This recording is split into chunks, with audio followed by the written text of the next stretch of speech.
Mesdames et messieurs, bienvenue sur Africa 24. Madame Sila Adjam Balo Fofana est la trésorière de la Fédération des planteurs de la filière fruits de la Basse-Guinée.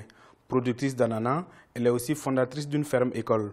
Madame Sila Adjam Balo Fofana est notre invitée dans ce présent numéro de décryptage. Quelles sont les missions de votre école? La mission principale de notre école, c'est de former les jeunes aux itinéraires techniques agricoles.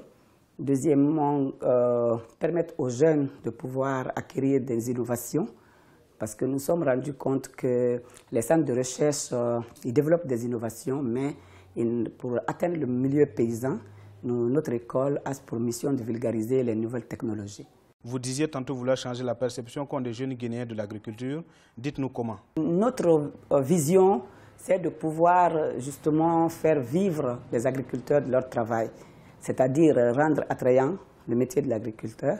Et deuxièmement, attirer plus de jeunes pour assurer la relève au niveau des exploitations familiales.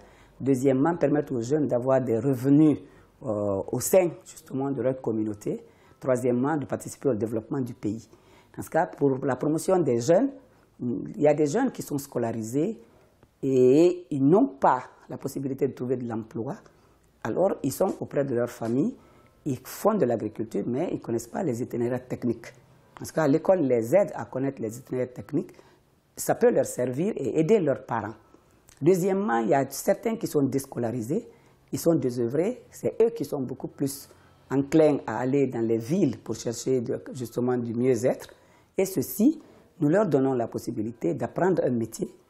Et ce métier-là leur permet d'avoir un revenu et de sortir de leur précarité. Est-il rentable le métier de l'agriculteur ici à Kindia? Ah oui, bien sûr. Si nous sommes dans cette activité, c'est parce qu'elle est rentable. Moi, j'ai une formation de juriste. Je suis reconverti en agriculteur parce que ce que je gagne comme agriculteur, je ne l'aurais pas gagné en tant que juriste. Deuxièmement, les jeunes ont besoin de références. Ils ont besoin de repères.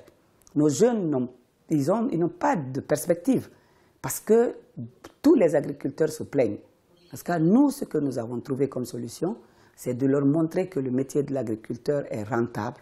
Deuxièmement, qu'on participe au développement du pays. Et cela les incite maintenant à s'installer. Mais c'est difficile pour un jeune de s'installer si on n'est pas accompagné. Dans ce cas, nous, par exemple, les jeunes qui sont formés dans notre école, à la fin de ta formation, tu pars avec des rejets de bananes ou des rejets d'ananas. En tout cas, avec la sémence. Parce que tu contribues à la production de cette sémence. Mais on cherche à ce que les parents les aident à trouver des terres pour qu'ils s'installent. Et ça, c'est une collaboration avec les familles ou bien avec des parents. Et qu'en est-il de ceux déjà formés par votre école? Nous avons des jeunes qui sont formés chez nous et aujourd'hui qui sont installés à leur propre compte. On a formé environ, de 2010 jusqu'à maintenant, on a formé plus de 300 jeunes, mais il y a 63 qui sont installés. Ils sont des agriculteurs qui sont partis de notre école. Certains avaient déjà une formation agricole, d'autres n'en avaient pas. Mais sur ce nombre-là, il y a certains aussi qui ont été, à peu près 40%, qui sont recrutés par des ONG et travaillent avec des institutions comme l'USAID. Comment améliorer l'image de l'agriculteur guinéen? Il faut que nous améliorons notre façon de travailler, c'est-à-dire qu'il faut améliorer la production en mécanisant plus, parce qu'actuellement nous travaillons beaucoup plus avec le matériel rudimentaire. Parce que les jeunes qui sont un peu instruits, qui ont envie d'être des entrepreneurs, ils redoutent cette pénibilité. Deuxièmement, il faut plus d'aménagement, accès à l'eau, accès aux outillages améliorés et à l'irrigation. Troisièmement, avec des semences à haut rendement. Et tout ça ne peut se faire qu'avec des organisations de producteurs mieux structurées, qui ont une ambition.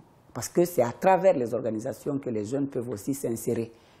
Parce qu'ils peuvent mieux communiquer, avoir des conseils et être accompagnés. Un hectare d'ananas qui ne fait pas, c'est-à-dire qui n'a pas le paquet technologique qu'il faut, il reste à 30 tonnes à l'hectare. Les fruits sont amers, ils ne sont pas gros. Et aujourd'hui, avec les techniques améliorées comme ce que vous avez vu, nous sommes sur 60 tonnes à l'hectare. L'écart est énorme. Dans ce cas, si vous mettez un hectare d'ananas vous plantez à peu près à environ 100 millions de francs guinéens, vous avez 180 millions de francs guinéens, au moins 80 millions de bénéfices. Paquet technologique, c'est que vous maîtrisez le nombre de fertilisants. Pour un champ d'ananas, on fertilise 9 fois. Dans ce cas, il y a certains qui fertilisent 3 fois. Mais si tu ne mets pas, tu ne fertilises pas 9 fois. Tu ne fertilises pas avec les doses normales. Tu n'as pas l'irrigation sur la période, par exemple, sèche. Tu ne luttes pas contre les insectes du sol. Tu n'auras pas un bon rendement. Parce que le paquet technologique, c'est tout le conseil et les intrants en quantité normale et à temps. Parce que ça, c'est ce que nous appelons le paquet technologique. La Guinée a signé avec l'OCP Group un accord de fourniture d'engrais. Quelle appréciation faites-vous de cet accord? C'est très important parce qu'on ne peut pas cultiver l'ananas sans mettre de l'engrais.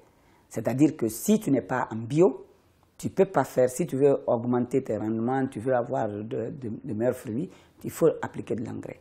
Et nous avons eu l'avantage ces dernières années que le gouvernement nous ait accompagnés dans l'obtention, l'acquisition d'intrants spécifiques surtout pour l'ananas. Parce qu'actuellement, nous avons la potasse, nous avons tout ce qui est ammoniac, nous avons de l'urée. Et ça, c'est très important pour la production de l'ananas. Mais nous sommes aussi planteurs d'autres fruits. Dans ce cas, tous les engrais qui ont été subventionnés et qui sont à disposition des planteurs nous aident à améliorer nos rendements. On a acheté l'engrais ici jusqu'à 400 000 francs la potasse et à 250 000 francs l'urée. Ça, c'est la moyenne. Quelquefois, sur certains marchés, vous pouvez les avoir à 300 000 et l'autre à 500 000.